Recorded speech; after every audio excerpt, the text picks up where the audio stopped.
नमस्कार दोस्तों, मैं पीयूष राठौर एक बार फिर स्वागत करता हूं आपका स्टडी जोन क्लासेस के ऑनलाइन प्लेटफॉर्म पर। तो दोस्तों, लास्ट क्लास में हमने बात की थी चैप्टर नंबर 2 की सिंपल स्ट्रेस एंड स्ट्रेन के बारे में। और दोस्तों, इस चैप्टर से रिलेटेड कुछ कंसेप्ट के बारे में हमने डिस्कस किया था। तो दोस्तों, उसी श्रृंखला में आगे बढ़ते हुए आज की क्लास अपन स्टार्ट करते हैं। और दोस्तों, आज की क्लास का जो हमारा पहला टॉपिक है वह है प्रतिबल। क्या है दोस्तों? प्रतिबल, जिसे इंग्लिश में बोला जाता है स्ट्रेस। क्या बोला जाता है बच्चों? स्ट्रेस। दोस्तों, हमने कल इस चैप्टर की शुरुआत की थी और इस चैप्टर के बेसिक के बारे में हमने डिस्कस किया था कि स्ट्रेंथ ऑफ मटेरियल क्या होती है, मटेरियल के गुण क्या होते हैं, इनकी प्रॉपर्टीज़ क्या होती है और कौन कौन से प्रकार के बल अपन किसी पदार्थ पर लगा सकते हैं, इसके बारे में दोस्तों मैंने डिस्कस किया था। अब दोस्तों बात करेंगे प्रतिबल की, स्ट्रेस की। स्ट्रेस क्या होता है, प्रतिबल क्या होता है? तो दोस्तों, प्रतिबल क्या होता है? यदि अपन किसी पिंड पर या कोई वस्तु पर, या कोई पिंड है या कोई वस्तु है या कोई बीम है, इसे बीम भी बोलते हैं। क्या बोलते हैं? बीम, जिसकी लंबाई क्या है दोस्तों? एल। ठीक है।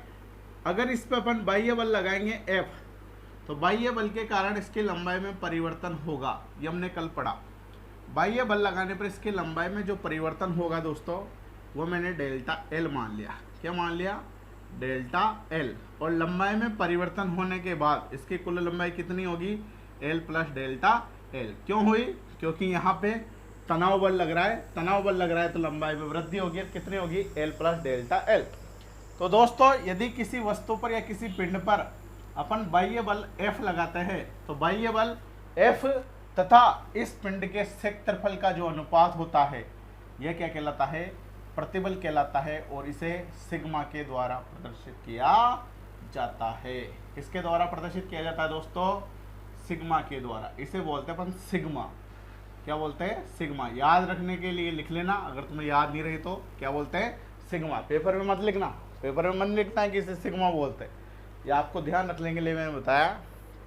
तो किसी भी पिंड या किसी भी वस्तु पर लगाए गए बाह्य बल तथा उस वस्तु या उस पिंड के क्षेत्रफल के अनुपात को क्या कहा जाता है?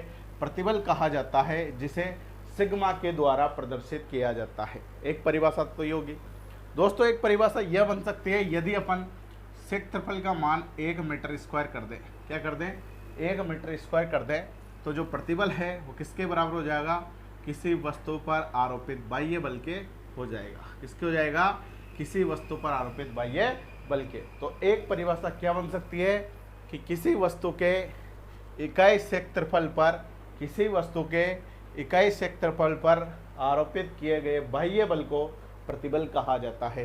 किसी वस्तु या किसी पिंड के इकाई क्षेत्रफल पर आरोपित किए गए बाह्य बल को प्रतिबल कहा जाता है और इसे सिग्मा से प्रदर्शित किया जाता है। यह भी एक परिभाषा बन सकती है। लेकिन हमें जो परिभाषा याद रखनी हो, क्या रखनी है कि किसी भी वस्तु पर या किसी भी पिंड पर आरोपित किए गए बाह्य बल तथा क्षेत्रफल के अनुपात को प्रतिबल कहा जाता है और इसे सिग्मा से प्रदर्शित किया जाता है। ठीक है दोस्तों। तो ये डेफिनेशन किसकी होगी? ये डेफिनेशन होगी प्रतिबल की, स्ट्रेस की। अब दोस्तों अपन इसके यूनिट की बात करें, इसके मात्रक की बात करें। इसका मात्रक क्या होगा, इसकी यूनिट क्या होगी? तो दोस्तों, इसका मात्रक क्या होगा देखते हैं अपन। बल है, बल का मात्रक होता है न्यूटन। क्या होता है? न्यूटन, आप जानते हो। और क्षेत्रफल, क्षेत्रफल का मात्रक होता है मीटर स्क्वायर। क्या होता है? Metre square. तो दोस्तों, प्रतिबल का मात्रक क्या जाएगा? न्यूटन प्रति मीटर स्क्वायर। क्या जाएगा दोस्तों? न्यूटन प्रति मीटर स्क्वायर। यदि दोस्तों अपन बल को किलोग्राम में लगो, यदि आप बल को किलोग्राम में लोगे तो फिर क्षेत्रफल को सेंटीमीटर में लोगे। इसमें लोगे सेंटीमीटर में। ये याद रखना, ये इंपॉर्टेंट बात है। अगर बल को किलोग्राम में लोगे तो फिर जो क्षेत्रफल है उसे सेंटीमीटर स्क्वायर में लेना पड़ेगा। और यदि बल को आप न्यूटन में लोगे तो ये किस में आएगा? मीटर स्क्वायर में। तो दोस्तों, यहाँ पर जो प्रतिबल के दो मात्रक हो जाएंगे, एक तो न्यूटन प्रति मीटर स्क्वायर और एक या किलोग्राम प्रति सेंटीमीटर स्क्वायर। लेकिन दोस्तों, ऐसा ही मात्रक जो है वह कौन सा है? न्यूटन प्रति मीटर स्क्वायर। और ऐसा ही मात्रक ही हमारा मेन मात्रक होता है। ठीक है। तो प्रतिबल का मात्रक क्या जाएगा दोस्तों? न्यूटन प्रति मीटर स्क्वायर या किलोग्राम प्रति सेंटीमीटर स्क्वायर। ठीक है दोस्तों, तो ये दोनों मात्रक अपन को ध्यान रखने हैं, एक तो एसआई में और एक सीजीएस में। ठीक है, तो इसे एक बार आप अच्छे से देख लो, फिर अपन आगे चलते हैं और बात करते हैं अगले टॉपिक के बारे में। ठीक है, ये बात करें अपन ने किसके बारे में, प्रतिबल के बारे में, स्ट्रेस के बारे में। ठीक है दोस्तों, आई थिंक ये कंसेप्ट आपका क्लियर हो गया होगा और ये आपको समझ में अच्छे से आ गया होगा। ठीक है दोस्तों, अपन आगे चलते हैं और बात करते हैं अगले टॉपिक के बारे में। ठीक है, अगले टॉपिक को मैं आपको यहाँ पे समझा देता हूँ। अगला जो टॉपिक है दोस्तों वह है हमारा विकृति। क्या है विकृति, जिसे इंग्लिश में बोला जाता है स्ट्रेन। क्या बोलते हैं, स्ट्रेन बोलते हैं। ठीक है दोस्तों, क्या होता है स्ट्रेन, क्या होती है विकृति, इसके बारे में दोस्तों अपन समझते हैं। हालांकि दोस्तों ये आपने फर्स्ट सेमेस्टर के अंदर फिजिक्स के अंदर भी पढ़ा होगा ये पोर्शन। ठीक है, लेकिन यहाँ पे अपन डिटेल से पढ़ेंगे।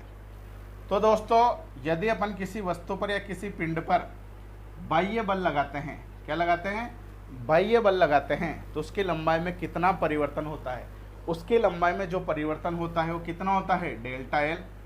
तो किसी वस्तु पर या किसी पिंड पर बाह्य बल लगाने पर उसकी लंबाई में जो परिवर्तन होता है तथा उस वस्तु या उस पिंड की प्रारंभिक लंबाई के अनुपात को विकृति कहा जाता है और इसे एप्सिलॉन से प्रदर्शित किया जाता है। किससे प्रदर्शित किया जाता है, एप्सिलॉन से।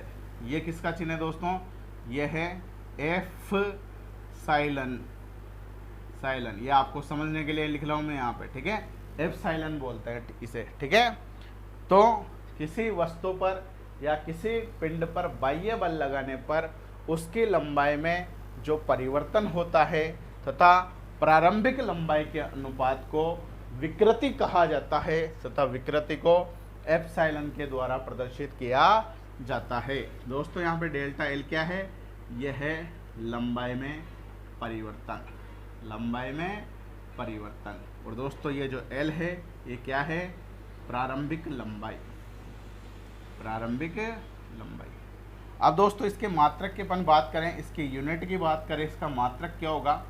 तो दोस्तों चाहे लंबाई हो या लंबाई में परिवर्तन हो, दोनों का मात्रक सेम ही होता है। लंबाई में परिवर्तन का मात्रक भी मीटर और प्रारंभिक लंबाई का मात्रक भी मीटर। तो मीटर से मीटर कट गया, इसका कोई मात्रक नहीं होता, यानी यह है मात्रकहीन राशि है। क्या है, मात्रकहीन राशि है, जिसे इंग्लिश में बोलता है यूनिटलेस, यूनिटलेस, यानी इसका कोई मात्रक नहीं होता है। किसका, विकृति का। और विकृति किसमें कहते हैं, किसे कहते हैं, लंबाई में परिवर्तन तथा प्रारंभिक लंबाई के अनुपात को विकृति कहा जाता है और इसे एप्सिलॉन से प्रदर्शित किया जाता है। ठीक है दोस्तों, तो बात करी हमने विकृति के बारे में। तो दोस्तों सबसे पहले हमने बात करी प्रतिबल के बारे में और प्रतिबल के बाद दोस्तों हमने बात करी विकृति के बारे में। ठीक है, मेरे हिसाब से यहाँ तक आपका कंसेप्ट क्लियर हो गया होगा, यहाँ तक आपको किसी प्रकार की कोई दिक्कत नहीं आनी चाहिए। ठीक है दोस्तों, इसके बाद हम आगे चलते हैं और बात करते हैं अगले टॉपिक के बारे में। और अगला टॉपिक है दोस्तों हमारा हुक का नियम। क्या है, हुक का नियम। और दोस्तों जो ये हुक का नियम है ये बहुत ही इम्पोर्टेंट है, काफ़ी क्वेश्चन एग्जाम इससे आते हैं, इसे अच्छे से समझना। ठीक है दोस्तों, अपन आगे चलते हैं और बात करते हैं अगले टॉपिक के बारे में।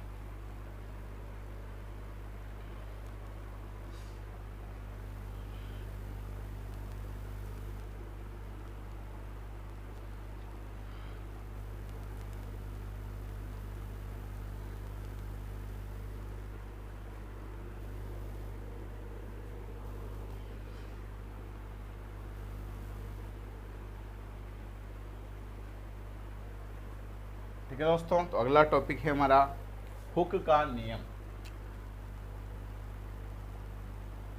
हुक का नियम बोले तो हुक्स लॉ।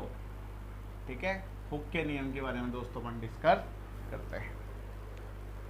तो दोस्तों हुक ने क्या बोला कि यदि आप किसी पिंड पर या किसी वस्तु पर बाह्य बल लगाते हो तो उस वस्तु में या उस पिंड में जो प्रतिबल उत्पन्न होता है वह प्रतिबल सिग्मा उस पिंड में उत्पन्न विकृति के समानुपाती होता है। क्या होता है, यदि आप किसी वस्तु में या किसी पिंड में बाह्य बल लगाते हो तो उस पिंड के अंदर जो प्रतिबल उत्पन्न होता है वो प्रतिबल उसमें उत्पन्न हुई विकृति के समानुपाती होता है। ये किसने बोला, हुक्स बाबा ने बोला। तो हुक का नियम क्या कहता है दोस्तों कि किसी भी पिंड में उत्पन्न प्रतिबल उसकी विकृति के समानुपाती होता है। अब दोस्तों यहाँ पे अगर अपन समानुपाती का चिन्ह हटाएंगे और बराबर का चिन्ह लाएंगे तो एक कांस्टेंट आता है। ये इंपॉर्टेंट बात है, याद रखना, जब जब भी समानुपाती का चिन्ह हटेगा तो एक कांस्टेंट आएगा। जब जब भी जहाँ पे भी जिस भी सब्जेक्ट में समानुपाती का चिन्ह हटेगा तो एक कांस्टेंट आएगा। और यहाँ पे जो कांस्टेंट आता है दोस्तों आता है कैपिटल ई। क्या आता है, कैपिटल ई इंटू एप्सिलॉन। समानुपाती का चिन्ह हटाया, बराबर का चिन्ह लाए तो यहाँ पे एक कांस्टेंट आया और वो कांस्टेंट आया कैपिटल ई। और इस कांस्टेंट कैपिटल ई को बोला जाता है यंग मापांक या प्रत्यास्थता गुणांक। क्या बोला जाता है, यंग मापांक या प्रत्यास्थता गुणांक। तो दोस्तों यहाँ से अपन ये भी लिख सकते हैं कैपिटल ई बराबर sigma upon epsilon. Sigma upon epsilon, इस एप्सिलॉन को मैं इसके नीचे बटा में ले आया ला सकता हूँ। तो यहाँ से ई बराबर क्या जाएगा, सिग्मा बटा एप्सिलॉन। ठीक है, बहुत ही इंपॉर्टेंट है। इसे बोलते हैं अपन यंग मापांक। क्या बोलते हैं, यंग मापांक या प्रत्यास्थता गुणांक या प्रत्यास्थता गुणांक। ठीक है दोस्तों, इस यंग मापांक या प्रत्यास्थता गुणांक के मात्रक की अपन बात करें, इसका मात्रक क्या होगा, इसकी यूनिट क्या होगी। तो दोस्तों सिग्मा, सिग्मा क्या है, प्रतिबल है। प्रतिबल का मात्रक क्या होता है, अभी हमने पढ़ा, न्यूटन प्रति मीटर स्क्वायर। और एप्सिलॉन क्या है, विकृति। विकृति का कोई मात्रक नहीं होता, जिसका कोई मात्रक नहीं है, ये यूनिट लेस है, यूनिट लेस। तो दोस्तों जो प्रतिबल का मात्रक रहेगा वही मात्रक किसका रहेगा, यंग मापांक का या प्रत्यास्थता गुणांक का। तो इसका मात्रक भी क्या जाएगा, न्यूटन प्रति मीटर स्क्वायर या किलोग्राम प्रति सेंटीमीटर स्क्वायर। तो दोस्तों जो प्रतिबल का मात्रक होगा वही यंग मापांक या प्रत्यास्थता गुणांक का मात्रक होगा। सबसे इंपॉर्टेंट है, डायरेक्ट एग्जाम में पूछ लिया जाता है। एग्जाम में ऐसे भी पूछ लिया जाता है कि यंग मापांक किसे कहा जाता है। तो किसे कहा जाएगा यंग मापांक, प्रतिबल तथा विकृति के अनुपात को। ये क्या है, प्रतिबल, और ये क्या है, विकृति। दोस्तों सूत्रों से ही अपन परिभाषा बना सकते हैं, परिभाषा को रटने की जरूरत नहीं है। एक एक चीज़ मैं आपको कंसेप्ट से बताते हुए समझाते हुए चल रहा हूँ। जो भी मैं पढ़ाऊँगा उसमें रटने की जरूरत नहीं है, हालांकि वैल्यू वगैरह रटनी पड़ेगी कुछ ना कुछ, लेकिन कंसेप्ट रटने की जरूरत नहीं है।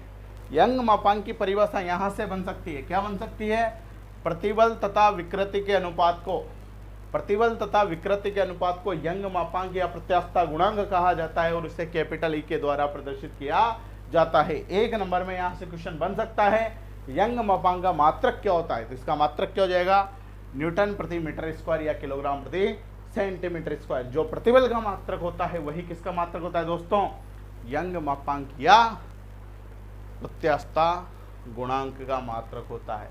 तो दोस्तों हमने बात करी किसके, हुक के नियम की। लेकिन दोस्तों यहाँ पे सबसे इम्पोर्टेंट बात यह है कि जो प्रतिबल है जो विकृति के समानुपाती होता है हुक के नियम के अनुसार, यह प्रत्यास्थ सीमा के अंदर अंदर ही होता है। प्रत्यास्थ सीमा, प्रत्यास्थ सीमा तक, सीमा तक। तो अपन क्या कह सकते हैं कि किसी भी पिंड पर बाह्य बल लगाने पर उसमें उत्पन्न प्रतिबल उसके विकृति के समानुपाती हो। कहाँ तक, प्रत्यास्थ सीमा के अंतर्गत, यानी प्रत्यास्थ सीमा तक ही प्रतिबल किसके समानुपाती रहेगा, एप्सिलॉन विकृति के समानुपाती रहेगा। अब दोस्तों यहाँ पे एक नई बल आ गई कि प्रत्यास्थ सीमा क्या है। तो दोस्तों प्रत्यास्थ सीमा जो होती है ऐसी सीमा होती है, अगर इस सीमा के बाद अपन बाह्य बल लगा देंगे किसी वस्तु पर तो उसमें परमानेंट विरूपण आ जाएगा, यानी उसमें वापस वो उसकी ओरिजिनल पोजीशन पर नहीं आ पाएगी और उस स्थिति में मटेरियल फेल भी हो सकता है, मटेरियल में दरारें भी आ सकती है, पिंड में दरारें भी उत्पन्न हो सकती है। ठीक है, इस कारण से जो भी अपन फोर्स लगाएंगे कहाँ लगाएंगे, प्रत्यास्थ सीमा के अंदर अंदर ही लगाएंगे। ठीक है दोस्तों, तो हमने बात करी किसके बारे में, हुक के नियम के बारे में। ठीक है, मेरे हिसाब से ये कंसेप्ट आपका क्लियर हो गया होगा, ये चीज़ आपको समझ में आ गई होगी। ठीक है दोस्तों, तो एक बार आप इसे अच्छे से देख लो, फिर अपन आगे चलेंगे और बात करेंगे अगले कंसेप्ट के बारे में। ठीक है,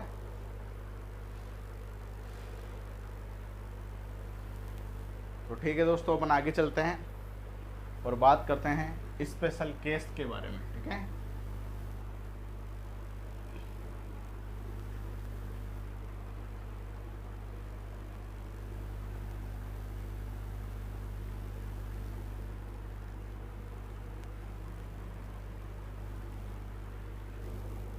ठीक है दोस्तों, बात करते हैं अपन स्पेशल केस।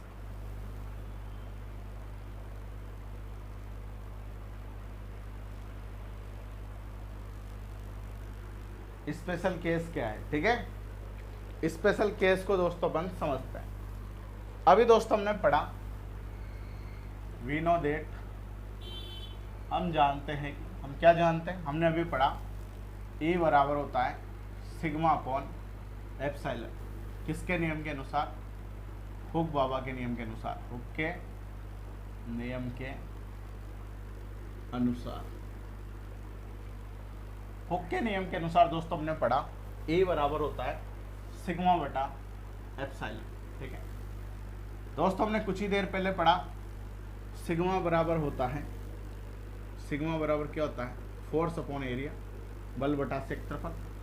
तो सिग्मा की जगह मैंने लिख दिया फोर्स अपॉन एरिया, बल बटा क्षेत्रफल।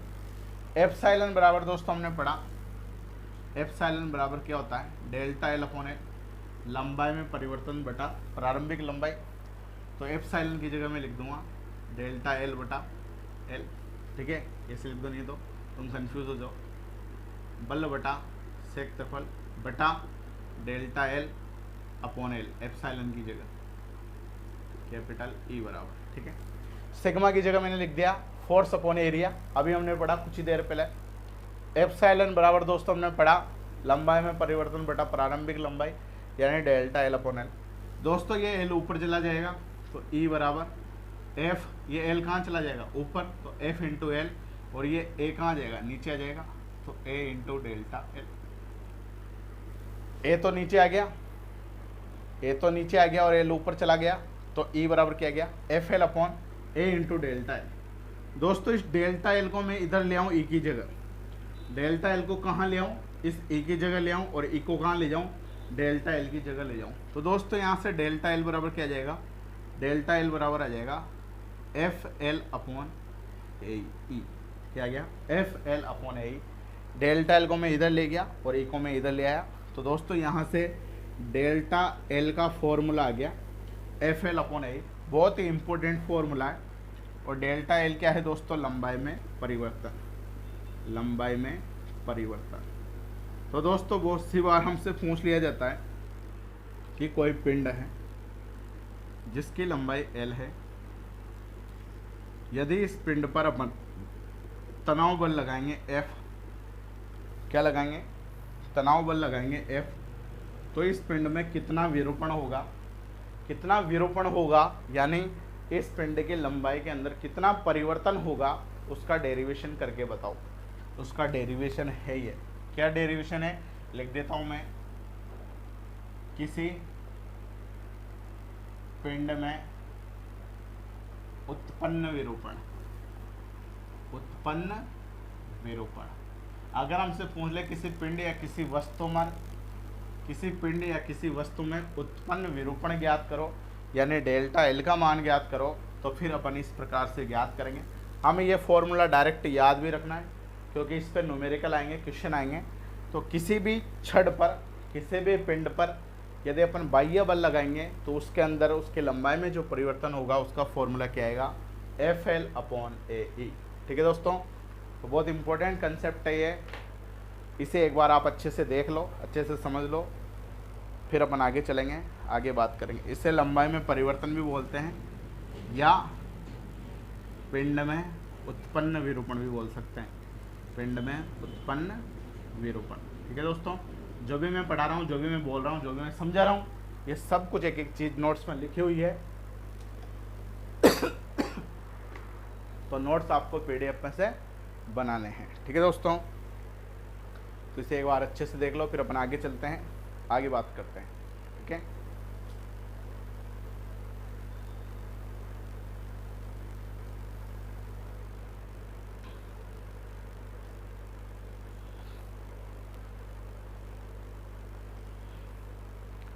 तो ठीक है दोस्तों, आगे चलते हैं, अपन आगे बात करते हैं।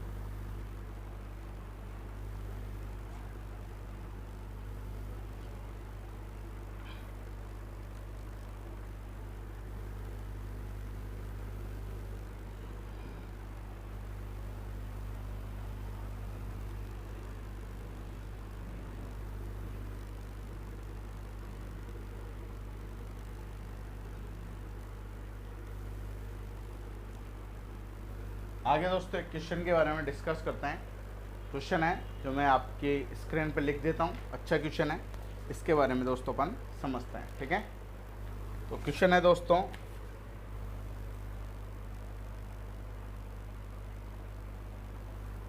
क्वेश्चन क्या है, एक 60 सेंटीमीटर लंबी वृत्ताकार इस्पात की छड़ का व्यास,